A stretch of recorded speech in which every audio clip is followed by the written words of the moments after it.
কিছুদিন আগে মার্কিন প্রেসিডেন্ট ডোনাল্ড ট্রাম্প দাবি করেন যে যুক্তরাষ্ট্রের সঙ্গে সম্পর্ক ভালো রাখতে রুশ তেল কেনা কমিয়ে দেওয়ার সিদ্ধান্ত নিয়েছে ভারত। তবে সেই সময় নয়াদিল্লি সরাসরি ট্রাম্পের এমন দাবি অস্বীকার করে। স্থানীয় সময় মঙ্গলবারও একই দাবি করেন ট্রাম্প। হোয়াইট হাউসে দীপাবলি উদযাপনের সময় মার্কিন প্রেসিডেন্ট বলেন, ভারতের প্রধানমন্ত্রী নরেন্দ্র মোদীকে ফোন দিয়ে দীপাবলির শুভেচ্ছা জানিয়েছেন তিনি। ট্রাম্প জানান, এ সময় মোদী তাকে আশ্বস্ত করেছেন যে নয়াদিল্লি মস্কো থেকে এখন তেল আমদানি কমিয়ে দিয়েছে, যদিও এ বিষয়ে ভারতের পররাষ্ট্র মন্ত্রণালয় কোনো মন্তব্য করেনি।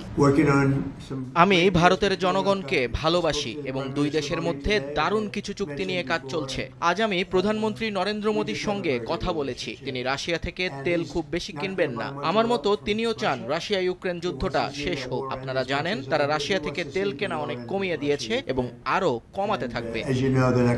ট্রাম্পের এমন দাবির কয়েক ঘন্টা পরই এক প্রতিবেদন প্রকাশ করে ভারতীয় গণমাধ্যম মিন্ট। প্রতিবেদনে জানানো হয়, আগামী নভেম্বরের আসিয়ান সম্মেলনে সম্ভাব্য যুক্তরাষ্ট্র ভারত বাণিজ্য চুক্তির ঘোষণা আসতে পারে। সূত্র জানায়, ভারত ধীরে ধীরে রুশ তেল আমদানি কমানোর প্রস্তাবে সম্মত হতে পারে। বিনিময়ে যুক্তরাষ্ট্র জ্বালানি বাণিজ্যে ছাড় দেবে এবং ভারতীয় রফতানিতে শুল্ক কমাবে।